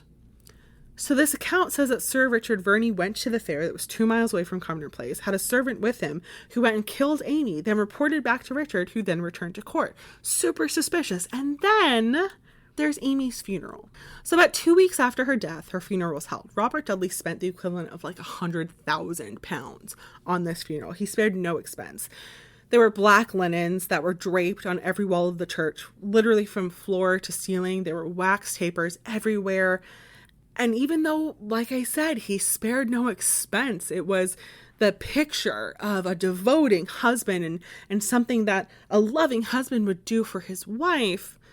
On the day of her funeral, Robert was nowhere to be found, which is suspicious and makes him look guilty as hell, and also means that he wasn't there to hear the preacher, quote, accidentally say that she had been pitifully murdered, which shows the opinions of the time, that even though the coroner's report said, oh, no, she was just it was just an accident. She just fell down the stairs. It wasn't an issue. The common people believed that she had been murdered. And the fact that he was not there did not make him look like any less of a suspect to the public's eye. And that same journal also has an entry about how Robert was after her death. It says, quote, and her death he mourneth, leaveth the court, lieth at Kew, whither the lords resorted to him to comfort him, himself, all his friends, many of the lords and gentlemen in his family be all in black, and weep dolorously. Great hypocrisy used. Unquote. Now, this journal cannot be considered a reliable source. The writer of this journal also says he didn't meet Robert Dudley until October of 1560 when he returned to court. So at best, this was something that the author heard from someone else, and at worst, it was propaganda. But what can be a reliable source is the letter that Robert wrote to Thomas Blount on September 10th after he found out that his wife died. So he writes a letter that reads, quote, immediately upon your departing from me, there came to me Bose, by whom I understand that my wife is dead, as he saith, by a fall from a pair of stairs. Little other understanding can I have of him. The greatness and suddenness of this misfortune doth so perplex me, until I do hear from you how the matter stands, or how this evil doth light upon me, considering what the malicious world will brew it, as I can take no rest. So let's analyze the letter, right? So he's saying that this news was presented to him, that it was a complete shock, and that he knows what the public will think, and that what the implication will be. It seems like the letter's a little more like concerned about how her death will affect him rather than being distraught, like a distraught husband whose wife just died. But regardless, this has no reason to be a lie or fabrication, because this was a personal letter that he wrote to someone. He then sends Blount to investigate. So there was like the official coroner's investigation, and then there was the one that was orchestrated by Dudley. So it's from Blount's investigation that we get the extra information about how she didn't want to eat and she was praying and she dismissed all the servants and like how she was found with her hood up and all of that kind of stuff. So Robert seems like he was pretty surprised by this. That's not to say that Verney or someone else that worked with Robert, like one of the many men that would go into the street with daggers in hand, had nothing to do with it. There are some people who have interest in this case that speculate that maybe Verney or someone like Verney actually carried it out thinking that it would help Robert, that maybe they like had a conversation or maybe overheard a conversation with Robert who was griping about his circumstances and that he was so in love with Elizabeth and yet he couldn't marry him because of his ball and chain and, you know, at Commoner Place, and maybe was like, oh, she's sick, I wish she would just die already. And then like a servant overheard it and was like, oh, well, I mean, I can take care of that. And then didn't tell Robert, so he couldn't be found guilty. I don't know, but like to me personally, it doesn't seem like Robert did it. It seems very likely to me that even though they were seemingly very much in love at the beginning, or at least in lust, they liked each other at least, that towards the end he was not a good husband, didn't want to be with her anymore, was at least emotionally cheating on her, if not outright having an affair with Queen Elizabeth. But it doesn't seem like he would murder her. The shock that's depicted in that letter and how involved he is with the investigation, even though he doesn't go to her funeral, and how he knows immediately what the people would think and what this would do to his reputation, and how desperate he was for people to not think that he was involved in it, makes me think that Robert was not the person who killed her. Also, I also don't think that he had like someone else kill her. So he was so concerned with what the public opinion was. And he knew that even if he had her killed, that the blame would be placed on him. And if he was so concerned and he had her killed, like, he could have just blamed it on someone. Like, he had someone kill his wife. You would think that he would then just, like, put it on a random servant and then play the whole, like, well, of course he's going to say I was involved. He's trying to save himself. Like, again, I don't think this is the case, but it's something that some people say. If he wanted to get rid of his wife and she really was that sick, he could have just waited a little longer. There are people who question, like, well, if he was able to get away with anything he wanted, like, he probably could have just, like, pushed Elizabeth to grant him a divorce. He was already, like, allegedly asking for it earlier that year, but there is a problem with that if they were to just get a divorce. And that's that it could have looked really bad on their relationship. But more importantly, it could have called questions of legitimacy into any children that they had, just like it did with Elizabeth and Anne Boleyn. England was very recently ruled by a Catholic queen. It could very easily become Catholic again in the future. And I'm sure Queen Elizabeth didn't want her hypothetical children to potentially go through what she went through. So I suppose I understand, like, why he wasn't granted a divorce, because it could have made it so that her children were the same as her. And, like, that was not a good life for her to live. So if it doesn't seem like it was Robert, let's look at the other end of the love triangle. So the motives for Queen Elizabeth are largely the same. We don't really need to go over all of them again. But we also have to acknowledge in 1560, Elizabeth was 27 years old. And it was very much the belief that if she wanted to have a child, she needed to get married and get started. Most of the time, I mean, even today, it's still this way. Like, once a woman reaches her mid-30s, they're like, oh, well, you're 35, you can't have kids anymore. And it's like, there are plenty of people above the age of 35 that have kids. But it's just this mindset of, like, nope, once you're 35, you're old and you got to stop, you know? So she is 27. She'd have to get married, try for a child, and then, you know, would only hypothetically have, like, a couple good years to try to have a son. Because although she was a female queen, it was still a very male-dominated society, and having a male heir would be the best way to ensure her legacy, right? So additional evidence of a motive also includes that in April, the Spanish ambassador wrote that Elizabeth was just waiting for Amy to die because of a mass in her breast. Couldn't find the letter in my searching, but that doesn't mean it doesn't exist. It just means that it's a little bit harder to find. I was, however, able to find the report that the Spanish ambassador wrote about Amy's death, and that was interesting. He said Elizabeth had previously promised her... He said that Elizabeth had previously promised him an answer about her marriage, and that she'd at first said that she was certain to marry someone, but now she wasn't so sure. And then Elizabeth came to the Spanish ambassador and whispered to him that Amy had died or would soon die, and not to tell anyone about it. And I don't know what day this was that she told him. He wrote the letter on September 11th. And was saying, like, oh, well, over the last few days, these are the things that happened. So over the last few days, I met with the Queen, and then I met with William Cecil, and then the next day is when she tells him. But it doesn't say what day that was. Like, it could have been the morning of September 11th. It could have been September 10th, which was a few days after her death, you know? So I can't figure out if she knew before it happened, or if this was the next day, or even the day after that. Like, it was just sometime before September 11th is all that we know. Now, let's critically think about it. Would Elizabeth have had the power to have Amy clear out the house? Yes, 100%. I'm American. I've never been to England. I just now moved to New England, and that is probably the closest that I will get to England in a very long time. And if the Queen of England were to send me a letter and say, hey, Krystina, I'm coming to your house, but you can't have anyone over, and you can't tell anyone I'm coming, because it's a matter of national security, or I guess international security in that case, I would fucking do it. And I'm not even one of the Queen's subjects. I would just be like, yes, my lady, here's Lipton black tea. I'm sorry we don't have finer china. Like, this would it also explain Amy's bad mood that morning? If your husband was at least emotionally cheating on you most likely physically cheating on you, and the other woman was coming to visit you, you would not be in a good mood either. Or like a representative of someone, you know, who was coming to meet you.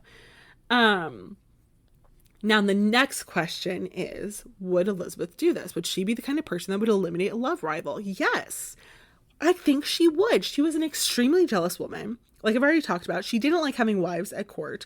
Her ladies in waiting all needed permission to marry. Elizabeth also had a hell of a temper.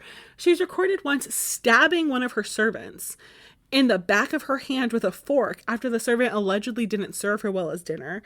There was another time when Elizabeth apparently broke another lady in waiting's finger for marrying without her position.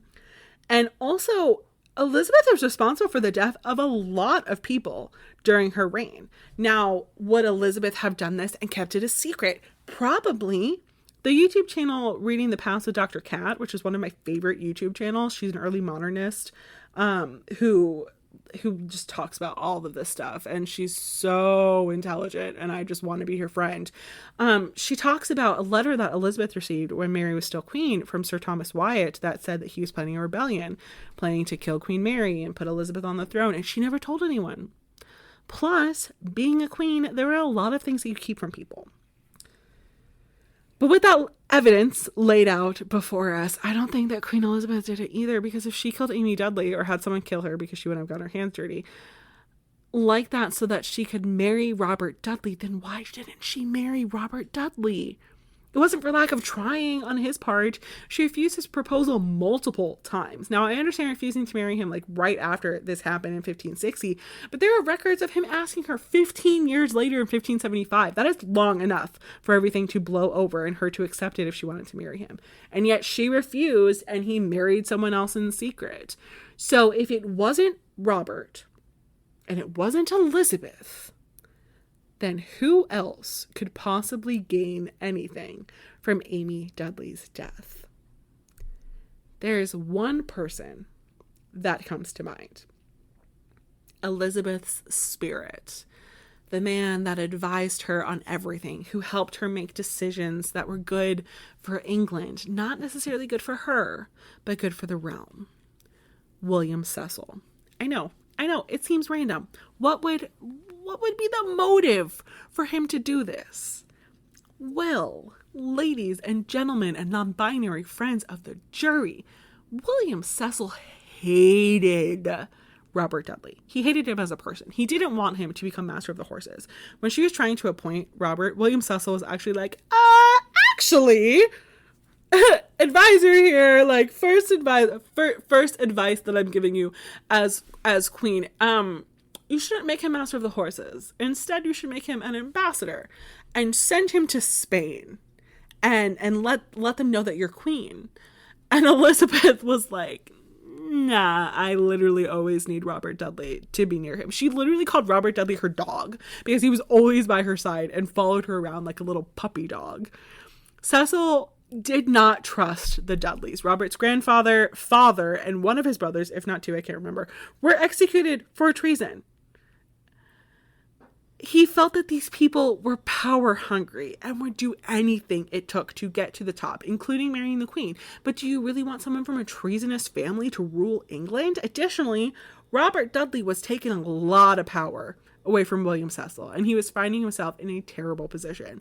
So that same letter that I mentioned from the Spanish ambassador that said that Elizabeth had told the Spanish ambassador that she knew about Amy's death, and that like she was thinking about marrying, and that she was sure of it, now she wasn't so sure, like that letter, it had a lot more to it. So remember, that letter said he met with Elizabeth and then he met with William Cecil, and Cecil had told him some very interesting things. So this letter then reads, quote, "After this, I had an opportunity of talking to Cecil, who I understand was in disgrace, and Robert was trying to turn him out of his place. After exacting many pledges of strict secrecy, he said the Queen was conducting herself in a way that he thought of retiring. He said it was a bad sailor who did not enter port if he could when he saw a storm coming on, and he clearly foresaw the ruin of the realm through Robert's intimacy with the Queen, who surrendered all affairs to him and meant to marry him. He said he did not know how the country put up with it, and he should ask to leave to go home, although he thought that they would cast him into the Tower first. He ended by begging me in God's name to point out to the Queen the effect of her misconduct and persuade her not to abandon business entirely, but to look to her realm. And then he repeated twice over to me that Lord Robert would be better in paradise than here. I expressed sorrow at what he said and reminded him how earnestly I had always tried to advise the Queen to act and live peacefully and marry. He knew how little my advice had availed, although the Queen willingly listened to me.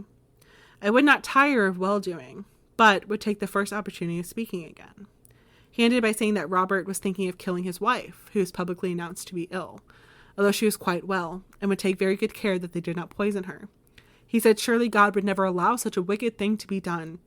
I ended the conversation again by expressing my sorrow without saying anything to compromise me, although I'm sure that he speaks the truth and is not acting crookedly.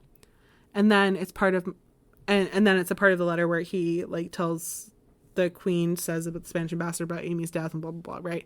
Then later in the letter, he says, certainly this business is most shameful and scandalous, and withal, I am not sure whether she will marry the man at once or even if she will marry at all, as I do not think that she has her mind sufficiently fixed. Cecil says she wishes to do as her father did, which I have no idea what that last part means. I don't know what she wishes to do as her father did means. Maybe kill a wife, maybe divorce. So I'm not sure. I'm not really sure what he means by that. And I'm going to analyze that ad nauseum later. Now, maybe William Cecil was telling the truth. Or maybe William Cecil was laying the foundation. He's putting the blame on Robert and Elizabeth, saying that they were trying to poison Amy and that they were telling people that she was ill when actually she was fine. So when she died, it didn't look suspicious. And wouldn't you know, the next fucking day, Amy's dead at the bottom of the stairs, or at least the news has reached them that Amy is dead at the bottom of the stairs. It's just suspicious to me that not only would he choose that moment to bring this up right before Amy dies, but also that he would tell it to the Spanish ambassador, who would tell everyone else. Spanish ambassador was a gossipy little bitch. Not actually. I don't actually know. But based on the letters that he read, he tells everything that is happening, which is his job. But the dramatic little bitch in me that loves knowing the tea was super intrigued by all this gossip. I think that's one of the things that got me into history. So William Cecil was in a terrible place in the months leading up to Amy's death. He was thinking about resigning. He was feeling that Robert was taking power away from him. He was thinking that he was going to be in a terrible place. He was literally mentally preparing himself to essentially be executed for treason, or at least imprisoned. But after Amy's death, he was never more successful. So let's do what we've done for every other theory up until this point, and let's think about it critically. Would William Cecil have been able to convince Amy to empty out her house and not tell anyone about it? Yes, 100%. He was essentially prime minister. If he would have reached out and said, it's a matter of national security, I need to talk to you, she would have cleared it out. Or if William Cecil was like, hey, I know details about what's going on between Robert and Elizabeth, and I think it's fucked up too. Boil some water, make some tea. Let's talk about what we're going to do about this situation. That would also explain to me why Amy may have been in a bad mood. She was mentally prepared to have conversations with Cecil, or a trusted representative from Cecil that would confirm everything that she would have been told or suspected over the last year and a half almost since she last saw her husband. Now the next question. Would William Cecil have done something like this? Abso-fucking-lutely he would have. And I have two reasons why I think that. I present to you Exhibit A. Again, I'm going to pull from Reading the Past with Dr. Cat, where she explains it would not be surprising for William Cecil to do something like this. Because in 1586, much like how there was sort of an assassination attempt on Mary that Elizabeth knew about, that we talked about already, there was also an assassination attempt on Elizabeth that Mary Queen of Scots apparently knew about. So Elizabeth had signed an execution warrant for Mary Queen of Scots, but didn't want her to actually be executed without Elizabeth having a final word. Had this conversation with William Cecil, told him that that's what she wanted, and then William Cecil met with the Privy Council and decided that Mary Queen of Scots should be executed. And was like, well, here conveniently I have a signed execution warrant from the Queen, and he apparently had her executed without Elizabeth finding out until after. Motherfucker has no issue whatsoever killing someone if he feels like it's the best for England. And exhibit fucking B, in that same letter from the Spanish ambassador that I've been talking about, where Cecil told him that Elizabeth and Robert were going to kill Amy. That one, there's another part. It was a long fucking letter, okay? And this part of the letter, ladies and gentlemen and people of the jury, is why I think that the defendant, William Cecil, orchestrated the murder of Amy Dudley. It reads, Elizabeth and Cecil's quarrels cannot injure public business, as nobody worse than Cecil can be at the head of affairs. But the outcome of it might be the imprisonment of the Queen and a proclamation of the Earl of Huntingdon as king. He's a great heretic, and the French forces might be used for him. Cecil says that he is the real heir of England, and that all the heretics want him. I do not like Cecil's great friendship with the Bishop of Valence. Perhaps I'm too suspicious. But with these people, it is always wisest to think the worst. The cry is that they do not want any more women rulers, and this woman may find herself and her favorite in prison any morning. Motherfucker was trying to frame them for murder because he was a misogynistic asshat who didn't want a woman on the throne. I haven't seen any documentary say this. I have not read any articles that back this up, and it is right there in black and white documentaries and books and articles that I've read about this, who use this letter as evidence for any of these people to have committed this murder on Amy Dudley. Literally skip that part. I've read articles where they're all like, well, it wasn't that he was prophetic, most likely, with what happened with Amy's death. Most likely what happened is when he met with the Spanish ambassador, he already knew about Amy Dudley's death, but the Queen hadn't announced it yet, so it wasn't his place to say. So when he was saying that they were trying to kill her, like, it was just a little, like, hint, hint, nudge, nudge. No! No! No! It is there in black and white. Why did you not read the letter? Like, am I the only one who has read that part of the letter who literally, like... I've also seen people say, well, why would William Cecil make Robert an eligible bachelor? Well, he probably knew that this would cause controversy and scandal, and then she wouldn't have married him because it would have looked bad on her. And it fucking would have. Like, let's be honest. It really would have looked really bad on her. So let's talk about Mary Queen of Scots. Again, we're going to do a little bit of a side quest here, but I promise you it's juicy as hell. And this story is important to the story of Elizabeth and Robert. So Mary Queen of Scots became Queen of Scotland at 6 days old. She was raised in France, married Francis II before he became king when he was still the Dauphin. He died in 1560, same year as Amy Dudley. What an interesting coincidence. He wasn't murdered, I don't think, but he died 1560, a year after he became King of France, right? Just over a year after Elizabeth became Queen of England. Very interesting parallels here. Anyway, Mary Queen of Scots went back to Scotland, right?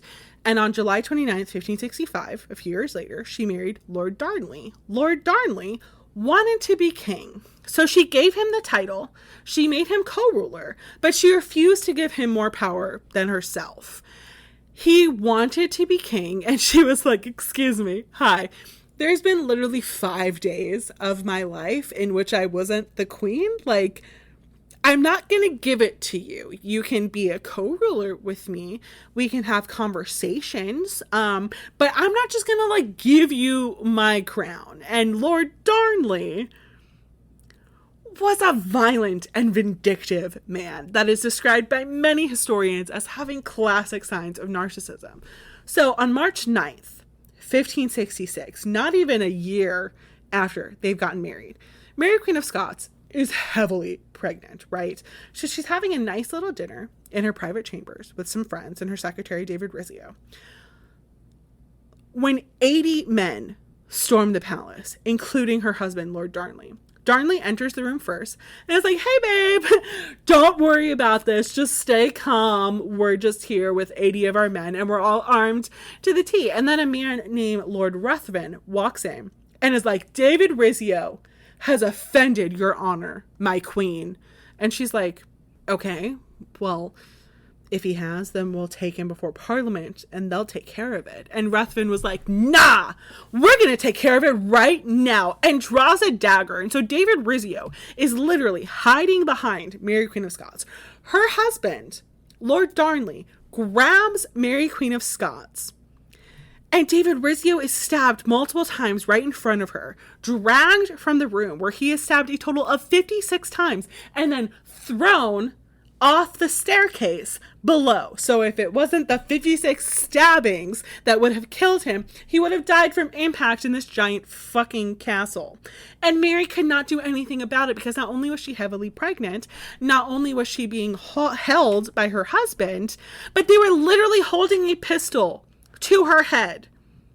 And when she asked her husband, why would you do this? He said it was because he believed that Mary was fucking David Rizzio and that he was causing problems in their marriage and that he put her under house arrest because he wanted all the power.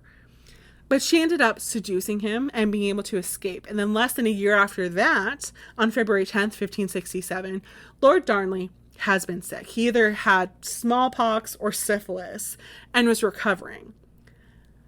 Now, while he's laying in bed recovering, what he doesn't know is that his enemies are filling the cellar of his house with gunpowder.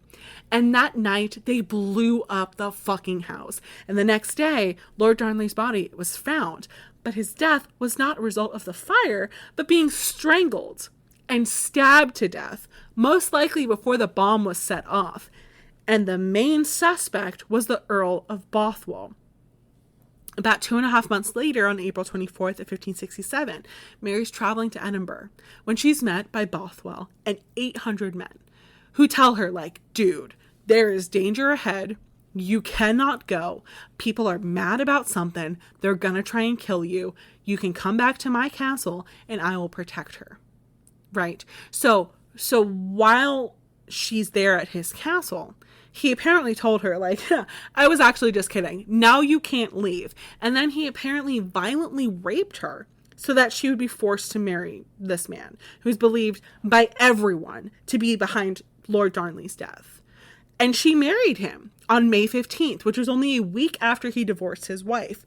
But it seems like the kidnapping and rape were a ruse because in October of the year before, she rode 4 hours to see him when he was ill. And what kind of things did they talk about while she was seeing him while he was ill, right? Now, why is this important to the story of Amy Dudley and the potential framing of Robert and Elizabeth? Well, a month after their wedding, Mary, Queen of Scots, is arrested for multiple reasons, one of which being that they believed that she was an accessory to her husband's murder. They found what they called the casket letters, which were letters that implicated Mary, Queen of Scots in the murder of Darnley. It also said that Mary and Bothwell agreed to get married before the whole kidnapping happened and that they were writing poetry to each other. Now, it's very much believed that these letters were a forgery. But the fact that she was believed to have had a hand in her husband's murder and then married the most likely murderer was a big part of it. And she was forced to abdicate the throne the next month on July 24th, 1567. This made her 13-month-old son, James, the new king. She tried to fight this. She escapes from prison. She gathers an army, but she's defeated.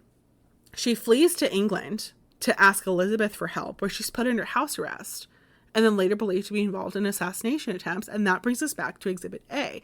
Now, I'm sure that when this happened to Mary, William Cecil was like, yes, this is exactly what I wanted to happen for Elizabeth. Like, why couldn't this have played out the way that I wanted it to? Like, when she was executed, did he just, like, superimpose Elizabeth's head on Mary's body, like, in his mind? So, I think that if Amy was murdered, that William Cecil was behind it. He had the most to gain and the least to lose. He was already in a bad place anyway in court.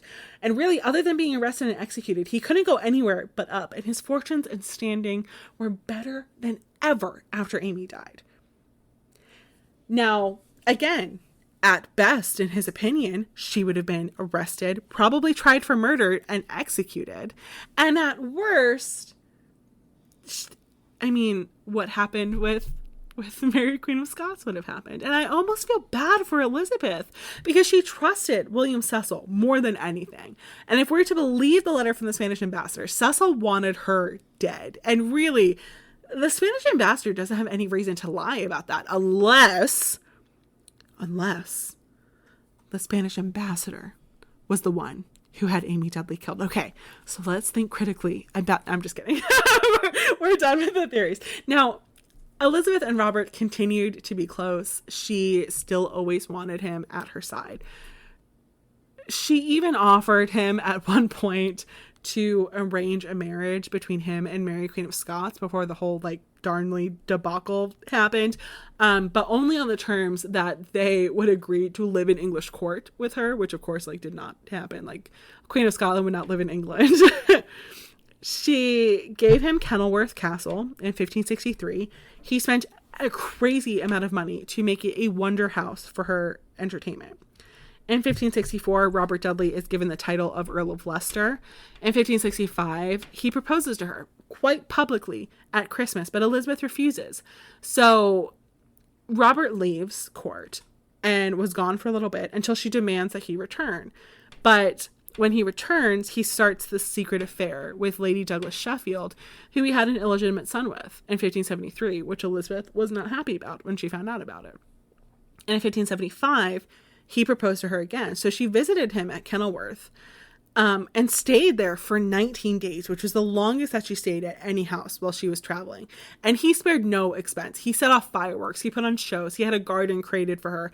And when she complained that she couldn't see the garden from her chambers, he made the gardeners work literally all night so she could have like a small pop-up garden under her window. And on the last day, the final event that was supposed to be occurring was this play that would urge Elizabeth to marry him, but it rained and she fled. And then Robert just kind of gave up on it after that. He married a woman in secret named Lettice Knollys, who had a son with him. This also did not make Elizabeth happy when she found out. Lettice was actually her cousin, and she never spoke to Lettice again, but she eventually forgave Robert. And then Robert died at the age of 55 in 1588, most likely of stomach cancer. And Elizabeth died 15 years later in 1603 and kept letters and portraits of Robert in her death until the day she died. And what else is sad for Elizabeth is that many think that the death of Amy Dudley is why Elizabeth became the Virgin Queen and why she never married and never had children and let the Tudor dynasty die, that her father fought so hard to continue. He literally killed his wives to keep his dynasty going. And it died with Elizabeth. It died with the daughter of the first wife that he had murdered. And I think that's almost poetic in a way. And as for Amy Dudley, it said that her ghost haunts multiple places, actually. So her body was kept at Gloucester Hall, which is now a part of Worcester College. Her body was most likely held in the common room before her funeral, which people say she now haunts that room. She also allegedly haunts Cumnor Place, although the website that I read this on did say Cunmer Place, so not much research was done. Allegedly, there were reports of scary noises and an angry spirit throwing objects before Cumnor Place was abandoned and destroyed. So maybe one day we can all go to these places and hold a little seance or pull out our little spirit boxes, and maybe we can find out what actually happened to Amy Dudley. Because unless we find some secret confession in the British Library, the world will never know. But I would love to hear what you think and what you have to say. Do you think that it was William Cecil like me? Do you think that it was Robert? Do you think it was an accident? Do you think that she had a lover? Is there another theory that I didn't even think about that it could be that you think it was? I want to hear it. I want to have a discussion. Reach out to me. Do all the things. So thank you so much for listening today. It has been so nice to be back, and as weird and distorted and disturbed as this case was, it actually did bring me some happiness and joy, and I really enjoyed talking about it, and I hope that you enjoyed it as well, this super long episode. And if you like what you heard and want to hear more, please consider subscribing or leaving a review or joining my Patreon. And remember, friends, history may be watching you, so don't fuck it up. And do me a favor and just tell someone you love them today. And also don't murder people. Like, I didn't think I had to say that one, but here we are. Bye.